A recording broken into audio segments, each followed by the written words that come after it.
Hello, good morning students. Last class के अंदर हमने डिफरेंशिएशन पढ़ा था और डिफरेंशिएशन क्या होता है, डिफरेंशिएशन के फॉर्मूले क्या होते हैं और डिफरेंशिएशन से हमें क्या पता चलता है। इस क्लास में हम पढ़ने वाले हैं, नेक्स्ट टॉपिक हमारा रहेगा maximum and minimum value of function. Let's suppose आपके पास एक फंक्शन है y जो कि x का फंक्शन है। जो किसका फंक्शन है? x का फंक्शन है। y is the function of x। इसका मतलब क्या है? x आपका इंडिपेंडेंट वेरिएबल है। x कैसा है? इंडिपेंडेंट वेरिएबल है, इंडिपेंडेंट वेरिएबल है और y आपका डिपेंडेंट वेरिएबल है। y क्या है? डिपेंडेंट वेरिएबल है।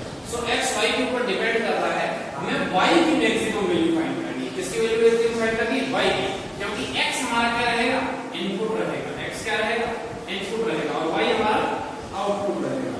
सो आउटपुट आपका मैक्सिमम कब होगा? सपोज हम ग्राफ से समझते हैं। आपके पास ऐसा ग्राफ है सपोज इस तरीके से। ये है आपका y is the function of x। y x का फंक्शन है, उसका ग्राफ है। y की मिनिमम वैल्यू कौन सी है? ये y की मिनिमम वैल्यू और ये y की मैक्सिमम वैल्यू। ये y की क्या है? Maximum value. ग्राफ के अंदर आप अगर ध्यान से देखते हैं, ग्राफ के अंदर आप ध्यान से देखते हैं तो जहां मिनिमम और मैक्सिमम वैल्यू है, जहां मिनिमम और मैक्सिमम वैल्यू है, वहां स्लोप क्या है? ध्यान से देखेंगे, यहां स्लोप क्या है? dy अपॉन dx 0 है। dy अपॉन dx क्या है? 0 है। dy अपॉन dx क्या है? 0 है। dy अपॉन dx क्या है?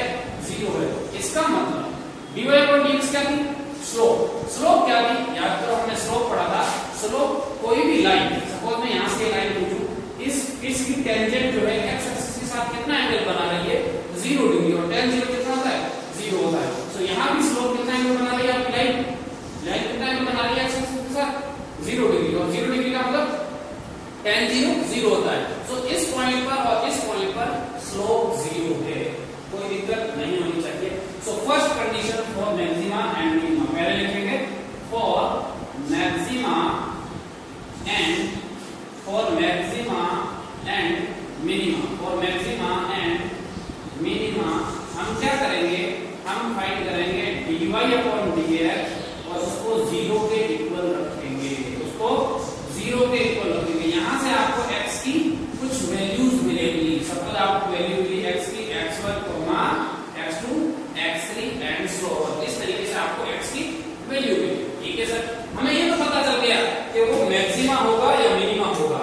यानी कि dy अपॉन dx अगर 0 है तो या तो वो पॉइंट मैक्सिमा होगा या फिर मिनिमा होगा। ठीक है, या तो उस पॉइंट पर मैक्सिमम वैल्यू होगी या फिर मिनिमम वैल्यू होगी। ओके सर, ये समझ आ गया। लेकिन अब वो मैक्सिमम होगा या मिनिमम होगा, इसको आइडेंटिफाई करना है। ओके, देखते हैं आगे। अब वो पॉइंट मैक्सिमम होगा या मिनिमम होगा, ये कैसे पता चलेगा? वो पॉइंट मैक्सिमम वैल्यू होगी या उस पॉइंट पर मैक्सिमम वैल्यू होगी या मिनिमम वैल्यू होगी, ये कैसे पता चलेगा? चलो देखते हैं। इस पॉइंट से मैं थोड़ा सा आगे जाता हूं, इस पॉइंट से हल्का सा आगे जाता हूं और एक लाइन बनाता हूं। इस लाइन की स्लोप कैसी है? ध्यान से देखो। थीटा कैसा बन रहा है? Greater than 90। थीटा कैसा बन रहा है? Greater than 90। सो इसकी स्लोप कैसी है? यहां अगर ध्यान से देखें तो स्लोप कैसी है? आपकी स्लोप कैसी है? नेगेटिव। स्लोप कैसी है? नेगेटिव। अगर इस पॉइंट से थोड़ा सा मैं आगे जाता हूं तो मुझे स्लोप मिल रही है, वो कैसी मिल रही है? पॉजिटिव मिल रही है। यहां देखो, ठीक है, पॉजिटिव स्लोप आ रही है। सो सेकंड पॉइंट आप फाइंड करेंगे d2y अपॉन dx²। ये क्या है सर? d2y अपॉन dx², ये समझ नहीं आ रहा। ये है डबल डेरिवेटिव। क्या है? Double derivative. आपके पास जो फंक्शन आया उसका आप क्या करेंगे? डबल डिफरेंशिएशन करेंगे। क्या करेंगे बच्चों? डबल डिफरेंशिएशन करेंगे। और डबल डिफरेंशिएशन करने के बाद में आप d2y अपॉन dx² के अंदर वैल्यू रखेंगे x1 या x2 की। x1 की वैल्यू रखेंगे पहले या फिर x2 की वैल्यू रखेंगे। सपोज x1 मैंने रखा और मुझे d2y अपॉन dx² जो है ग्रेटर देन 0 मिला। d2y अपॉन dx² क्या मिला बच्चों? ग्रेटर देन 0 मिला। सो ग्रेटर देन 0 मिला। सो ग्रेटर देन 0 का मतलब डबल स्लोप। यहां क्या है आपके पास? Double derivative. इसका मतलब एक बार डिफरेंशिएशन करने के बाद मैंने दोबारा डिफरेंशिएशन किया तो उसकी स्लोप कैसी है? पॉजिटिव। सो स्लोप अब कैसी है? पॉजिटिव। तो इसकी स्लोप पॉजिटिव, इसका मतलब ये होगा आपका मिनिमा। क्या होगा? मिनिमम। इसका मतलब क्या हुआ, 8 point x1 x is equal to x1 function will be minimum। Function की वैल्यू क्या होगी, मिनिमम वैल्यू होगी, कोई दिक्कत नहीं होगी चाहिए। या फिर क्या हो सकता है, या इसका दूसरा कॉन्सेप्ट क्या हो सकता है, पहली कंडीशन ये हो सकती है, फर्स्ट कंडीशन ये हो सकती है, ठीक है, सेकंड के अंदर फर्स्ट। सेकंड कंडीशन क्या होगी, सेकंड ये हो सकती है d2y/dx² x1 लेस देन 0 हो सकता है। अगर लेस देन 0 होगा इसका मतलब डबल स्लोप क्या है आपकी, नेगेटिव है, डबल स्लोप नेगेटिव है, तो इसका मतलब ये पॉइंट कौन सा होगा आपका, मैक्सिमा होगा। कौन सा पॉइंट होगा, मैक्सिमा। अगर मैक्सिमा पॉइंट है इसका मतलब क्या है, एक पॉइंट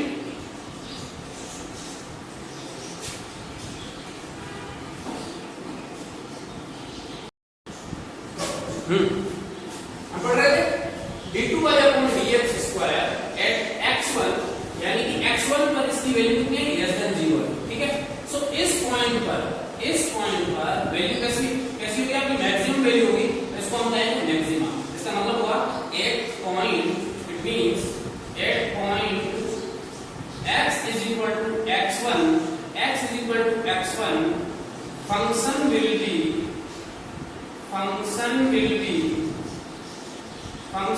be minimum। फंक्शन की वैल्यू कैसी होगी बच्चों, minimum, sorry maximum value, minimum यहां होगी, function will be maximum. Function की वैल्यू कैसी होगी, मैक्सिमम। अब आपको क्या करना होगा, इसमें आपको कोई फंक्शन दिया होगा और उस फंक्शन की आपको मैक्सिमम और मिनिमम वैल्यू आपको फाइंड करना आना चाहिए। सो कंडीशन क्या होगी, सबसे पहले हम क्या लगेंगे, मैक्सिमम और मिनिमम की कंडीशन के लिए हम क्या करेंगे, dy/dx फाइंड करेंगे। जब हम dy/dx फाइंड करेंगे, उसको 0 के इक्वल रखेंगे, तो हमारे पास x की वैल्यू आ जाएगी। उस x की वैल्यू पर dy/dx 0 है, तो वो पॉइंट या तो मैक्सिमा होगा या मिनिमा होगा। सो मैक्सिमा कब होगा और मिनिमा कब होगा, इसको डिफाइन करने के लिए हम डबल डेरिवेटिव निकालेंगे। डबल डेरिवेटिव का मतलब है dy/dx का अगेन डिफरेंशिएशन करेंगे। जब dy/dx का दोबारा डिफरेंशिएशन करेंगे हम, उसको हम देखेंगे, उस वैल्यू को रख के अगर उस वैल्यू पर ग्रेटर देन 0 आ रहा है, तो इसका मतलब उस पॉइंट पर फंक्शन आपका मिनिमम होगा, और लेस देन 0 आ रहा है, इसका मतलब उस पॉइंट पर फंक्शन आपका मैक्सिमम होगा। अब हम इसको क्वेश्चन से समझते हैं। चलो, यहां तक कोई दिक्कत नहीं होनी चाहिए, चलते आगे। देखो बच्चों, स्टेप बाय स्टेप हम समझते हुए चलेंगे, क्वेश्चन करेंगे, क्वेश्चन से समझने की कोशिश कर रहे हैं। What is maximum and minimum value of a function, ठीक है, what is maximum and minimum value of a function. So लिखेंगे question, the minimum value of, question लिखेंगे the minimum value of y is equal to 5x square minus 2x plus 1 is कितनी होगी, इसकी minimum value. Option दिए हुए आपको, A option दिया 1/5, B option दिया है आपको 2/5, सी ऑप्शन दिया आपको 4/5 एंड डी ऑप्शन दिया आपको 3/5, ठीक है। मैक्सिमम एंड मिनिमम वैल्यू निकालनी। सबसे पहले हम क्या करेंगे, फॉर सॉल्यूशन, एक क्वेश्चन मैं समझा रहा हूं, अच्छे से समझें। First of all, first condition हम dy/dx निकालेंगे, लिखेंगे for maxima and minima, for maxima and minima. हम क्या करेंगे, dy/dx निकालेंगे और उसको 0 के इक्वल रखेंगे। सो dy/dx is equal to d/dx 5x² minus 2x plus 1। बच्चों, इसको डिफरेंशिएट करना हमने सीखा होगा। 5x² का डिफरेंशिएशन 10x हो जाएगा, minus 2x का 2 हो जाएगा, is equal to 0। यहाँ x की वैल्यू यहाँ से आपके पास आई 1/5, x की वैल्यू आपके पास आई 1/5। अब हम क्या करेंगे, डबल डेरिवेटिव फाइंड करेंगे। This is the first step. Second step में हम डबल डेरिवेटिव फाइंड करेंगे।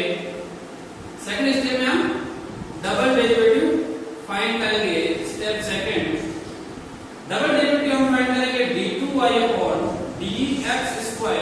इज इक्वल टू, इसका डबल डेरिवेटिव कितना होगा 10, x का 10 और 2 का 0। अब हम ध्यान से देखते हैं x इज इक्वल टू 1/5 पर, x इज इक्वल टू यानी d2y upon dx square at x is equal to 1/5, इसकी वैल्यू कितनी आ रही है 10, और 10 क्या होता है बच्चों ग्रेटर देन 0 होता है, 10 ग्रेटर देन 0 होता है। तो इसके ऊपर d2y अपॉन dx की वैल्यू ग्रेटर देन 0 आएगी, इसका मतलब ये पॉइंट क्या होगा मिनिमा, ये पॉइंट क्या होगा मिनिमा। अभी तक हमने मिनिमम वैल्यू नहीं फाइंड की है बच्चों, अभी तक हमने मिनिमम वैल्यू फाइंड नहीं की है। अब बच्चे क्या करते हैं x 1/5 लगा के इसको आंसर लगा देते हैं, इसको आंसर लगा देते हैं, लेकिन ये गलत है। क्यों गलत है? आपको पूछा है what is the minimum value of this, इसकी मिनिमम वैल्यू पूछिए, ना कि ये पूछा है आपसे कि किस x की वैल्यू पर आपका फंक्शन मिनिमम वैल्यू देगा। तो ये कभी भी मत कर देना, अभी x की वैल्यू मिलती है, सो मिनिमम वैल्यू कितनी होगी, तो मिनिमम वैल्यू के लिए हम x की ये वैल्यू फंक्शन में रखेंगे। So the minimum value y minimum कितने पे होगा y minimum at x is equal to 1/5, at x is equal to 1/5। So इसके अंदर रखेंगे फंक्शन में, तो 5 into 1/25 माइनस 2 into 1/5 प्लस 1, ठीक है। सो 5 अपॉन ये हो जाएगा आपके पास 1/5 और ये माइनस 2/5, सो हो जाएगा आपके पास 1 माइनस 1/5, सो आंसर आपके पास आएगा 4/5। सो हमारा आंसर कौन सा बच्चों सी ऑप्शन होगा। ये क्वेश्चन मेरे हिसाब से आपको अच्छे से समझ आया होगा। मैं दोबारा रिपीट कर देता हूं, आपको फाइंड क्या करना है, फाइंड करना है आपको द मिनिमम वैल्यू ऑफ, आपको फाइंड क्या करना है बच्चों the minimum value of y is equal to 5x² minus 2x plus 1 is, minimum value कितनी होगी 1/5 होगी, 2/5 होगी, 4/5 होगी, 3/5 होगी। बच्चे क्या करेंगे जैसे ही इसको मैक्सिमा मिनिमा निकालेंगे, स्टेप फर्स्ट में x की वैल्यू आ जाएगी और इसी को बोल देंगे ये वैल्यू नहीं है, यानी x की इतनी वैल्यू पर y की वैल्यू क्या होगी वो होगी आपकी मिनिमम वैल्यू। ये तो क्या है मिनिमा पॉइंट है, इसे बोलेंगे मिनिमा, इसे बोलेंगे minima. This is the minima, मतलब इस x की वैल्यू पर y की मिनिमम वैल्यू होगी। So this is the procedure to determine the minimum and maximum value of a function. एक क्वेश्चन और करते हैं बच्चों, ठीक है, एक क्वेश्चन और करते हैं, लिखेंगे क्वेश्चन, चलो। अब आप कहीं से भी क्वेश्चन कर सकते हैं, ठीक है, इतना काफी मोड देंगे आपको मैक्सिमम और मिनिमम फाइंड करना आना चाहिए, कंडीशंस कैसे लगाते हैं। चलो नेक्स्ट अगला टॉपिक, अगला चैप्टर लिखते हैं, नेक्स्ट चैप्टर की बात करते हैं। नेक्स्ट चैप्टर है हमारा इंटीग्रल कैलकुलस, चैप्टर का टॉपिक है नेक्स्ट है आपका इंटीग्रल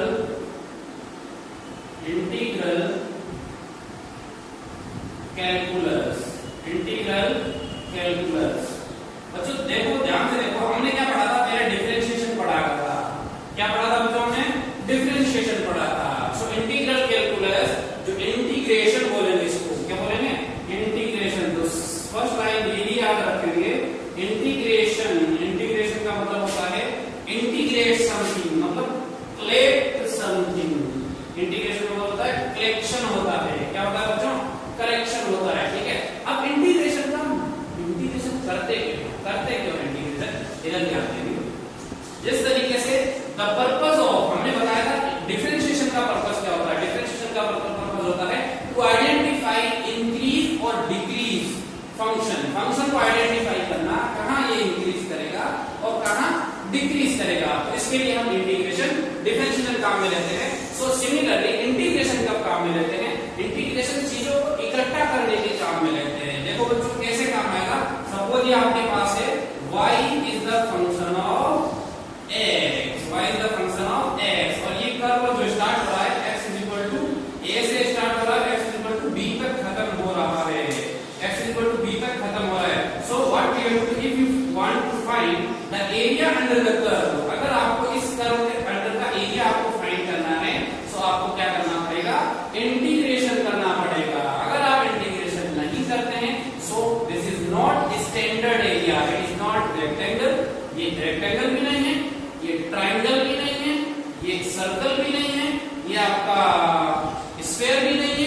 ये आपका इलिप्स भी नहीं है। इसका मतलब ये है क्या, ये एक आपकी ऐसी चीज है, ऐसा लेना है जिसका एरिया आपको पता नहीं है।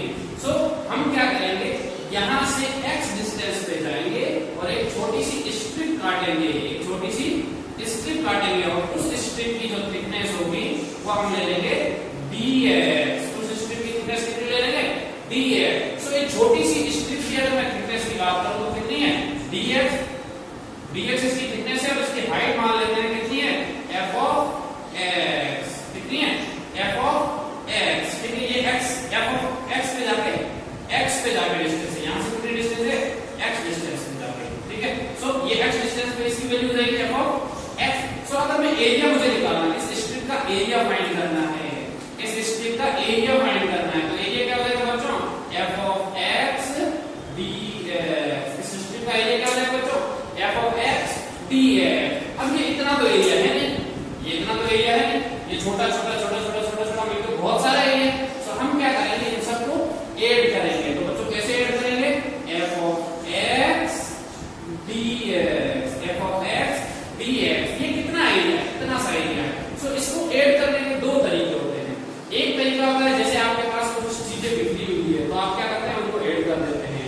अभी चीजें क्या है, कंटिन्यूअस है, एरिया यहाँ से यहाँ तक कंटिन्यूअस है, बीच में ब्रेक नहीं है, तो आपको इंटीग्रेशन करना पड़ेगा। क्या करना पड़ेगा, सांप लगाना पड़ेगा, integration. This is the symbol of integration, f of x dx। x कहां से शुरू है, a से शुरू है, कहां पर खत्म है, b पर खत्म है। So this is the integration, this is the integration of f of x with respect to x, with respect to x। इसे बोलेंगे डेफिनेट इंटीग्रेशन। क्या बोलेंगे, डेफिनेट इंटीग्रल। क्या बोलेंगे बच्चों, डेफिनेट इंटीग्रल। ठीक है, डेफिनेट कब कहेंगे, जब लिमिट होगी, जब क्या होगी, लिमिट लगी होगी, तो उसे बोलेंगे डेफिनेट इंटीग्रल। ठीक है बच्चों, सो ये है आपका डेफिनेट इंटीग्रल। आपके पास डेफिनेट इंटीग्रल है, डेफिनेट कब कहेंगे, जहां लिमिट लगी होगी। ठीक है, यहां तक बच्चों कोई दिक्कत नहीं होनी चाहिए, हमें समझ आ रहा है। This is only for understanding. ठीक है, this is only for understanding. ठीक है, सो डेफिनेट इंटीग्रल आपके पास जो आया वो आपके पास ये आया, जहां लिमिट होगी उसे हम डेफिनेट इंटीग्रल करेंगे। इसे सॉल्व करने के बाद लिमिट अप्लाई कैसे करेंगे, इधर देखेंगे लिमिट अप्लाई कैसे करेंगे। f ऑफ x का इंटीग्रेशन सपोज आया capital f of x। Limit रखेंगे, अपर लिमिट, नीचे वाले को बोलेंगे लोअर लिमिट, ऊपर वाले को बोलेंगे upper limit. This is lower limit, this is lower limit and this is upper limit, this is upper limit, upper limit और lower limit. So i find करना है हमें, i इज इक्वल टू लिखेंगे f of b, x की जगह रखेंगे upper limit minus, x की जगह रखेंगे lower limit minus f of b minus f of a। So this is the integration. अब इंटीग्रेशन का काम क्या है, चीजों को कलेक्ट करना। डिफरेंशिएशन का काम क्या है, चीजों को तोड़ना या इंक्रीज और डिक्रीज फाइंड करना, या ये देखना कि एक क्वांटिटी दूसरी क्वांटिटी के ऊपर कैसे डिपेंड कर रही है। इंटीग्रेशन में हम क्या करते हैं, चीजों को कलेक्ट करते हैं। सो इंटीग्रेशन में बहुत ज्यादा काम आएगा। ये डेफिनेट इंटीग्रल है। अगर मैं इनडेफिनेट की बात करूं, इनडेफिनेट इंटीग्रल की बात करूं तो लिमिट हट जाएगी, तो लिमिट हट जाएगी। जहां लिमिट हट जाएगी उसे हम कहेंगे इनडेफिनेट इंटीग्रल। ठीक है, सो ये आपका था डेफिनेट इंटीग्रल। इनडेफिनेट इंटीग्रल की बात करूं मैं, इनडेफिनेट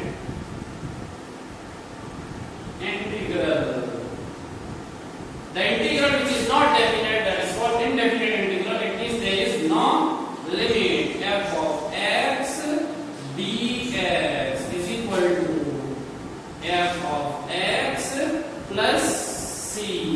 इसका इंटीग्रेशन करते हैं तो कुछ तरीके से आएगा। यहाँ आपके पास कैपिटल f of x आएगा, कैपिटल f of x क्या है, इसका इंटीग्रेशन है, प्लस c हमेशा आएगा कांस्टेंट। सर ये कांस्टेंट कहां से आता है, सर ये कांस्टेंट कहां से आता है, इसका हम इंटीग्रल करते हैं तो हमारे पास f of x plus c आया।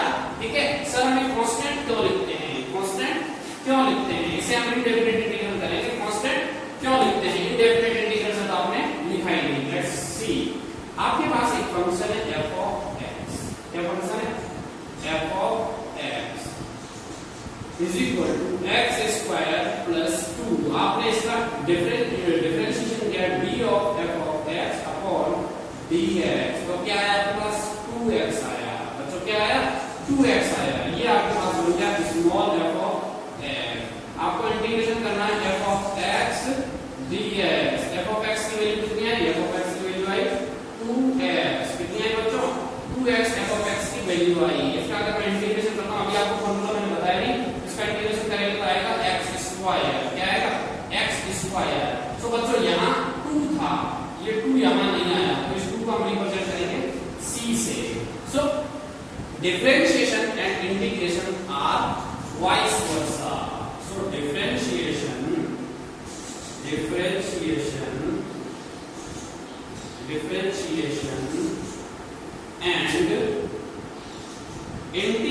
and integration are vice versa।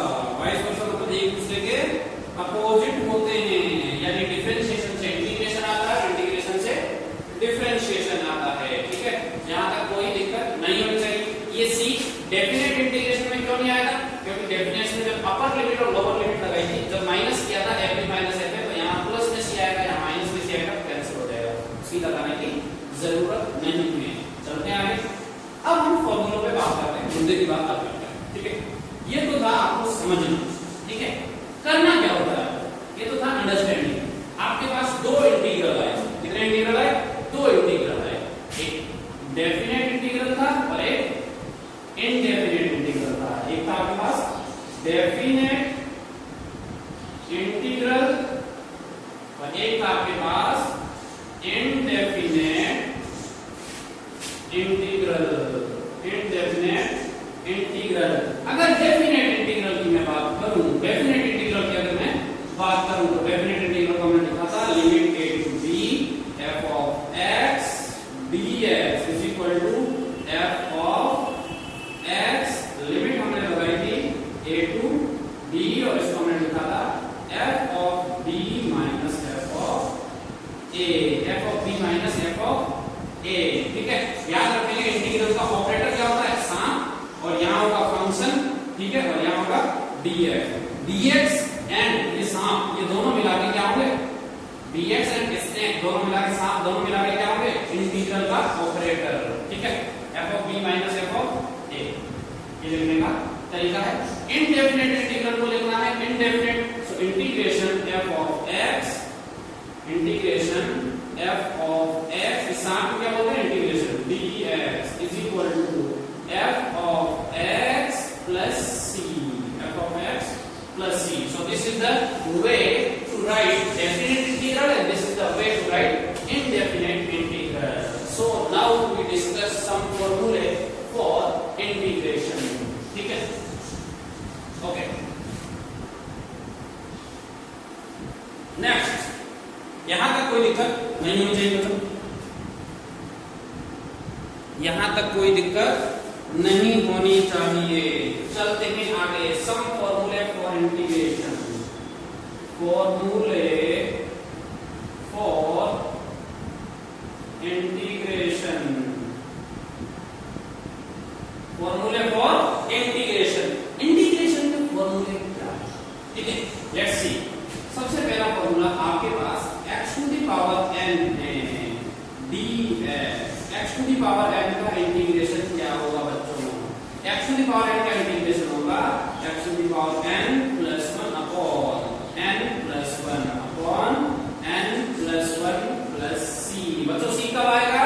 c आएगा इनडेफिनेट इंटीग्रल। इनडेफिनेट मतलब which is not defined under the limit। ठीक है, x to the power n dx का integration, integration of x to the power n dx is equal to x to the power n plus 1 upon n plus 1। this is the first formula। this is the first formula। इसके ऊपर हम कुछ question करते हैं, दो तीन simple question देखो। Integration x square dx is equal to x to the power 3 plus 1 upon 3 plus 1 plus c। similarly integration x to the power minus 2 dx is equal to x to the power minus 2 plus 1 upon minus 2 plus 1 plus c। similarly integration x to the power minus 1 dx is equal to x to the power minus 1 upon minus 1 minus 1 plus 1। ठीक है, plus सी। देखो यहाँ क्या कुछ गड़बड़ है। गड़बड़ क्या? -1 + 1 कितना हुआ बच्चों? 0। -1 + 1 कितना हुआ? 0। -1 + 1 कितना हुआ?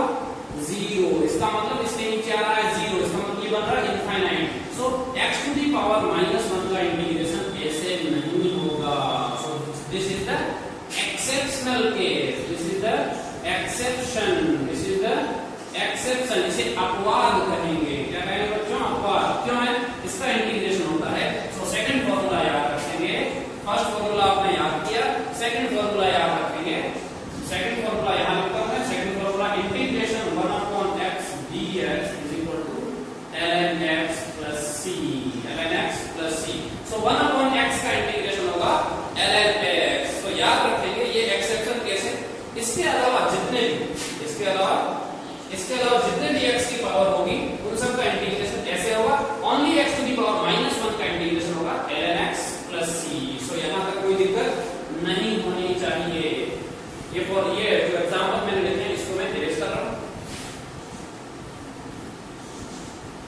सेकंड फॉर्मूला मैंने वहां लिखा है, ध्यान से देखो।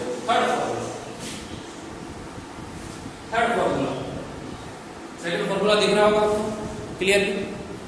थर्ड फॉर्मूला देखो, इंटीग्रेशन e⁻x dx होगा e⁻x + c। So integration of e⁻x क्या होगा बच्चों? e⁻x + c। ठीक है, कोई दिक्कत नहीं होनी चाहिए। इंटीग्रेशन sin x dx होगा -cos x + c। फिर इंटीग्रेशन cos x dx होगा sin x + c। ठीक है, 5 फॉर्मूले हुए। 6 number formula integration sec² x dx होगा tan x + c। 7 integration cosec² x dx होगा -cot x + c, -cot x + c। यहां तक कोई दिक्कत नहीं होनी चाहिए। Integration -cot x + c। ठीक है, -cot x + c। सो ये याद रखेंगे। एक और लिख लो, इंटीग्रेशन tan x होगा tan x dx होगा log sec x + c। 9 formula याद रखेंगे, इंटीग्रेशन cot x dx होगा log sin x + c। बच्चों आया कहां से ये? इसके लिए आपको मैथ्स में जाना होगा। सो हमें ओनली फॉर्मूले याद करने हैं और इन फॉर्मूलों को अप्लाई करना है। सो फॉर्मूले for integration, so the integration of x⁻n dx x⁻n + 1/n + 1 e⁻x का इंटीग्रेशन e⁻x sin x का -cos x, cos x का sin x, sec² x का tan x, cosec² x का -cot x, tan x का log sec x, cot x का log sin x। so you have to remember these formula for integration so integration के लिए फॉर्मूले आप याद रखेंगे। ठीक है, अब कुछ जो प्रॉपर्टीज है ऑलमोस्ट सेम ही है। ठीक है, प्रॉपर्टीज जो है वो ऑलमोस्ट सेम ही है। एक बाई पार्ट्स प्रॉपर्टी होती है, अगर ओके। चलो आज के लिए इतना ही काफी है। नेक्स्ट क्लास के अंदर हम डिस्कस करेंगे प्रॉपर्टीज ऑफ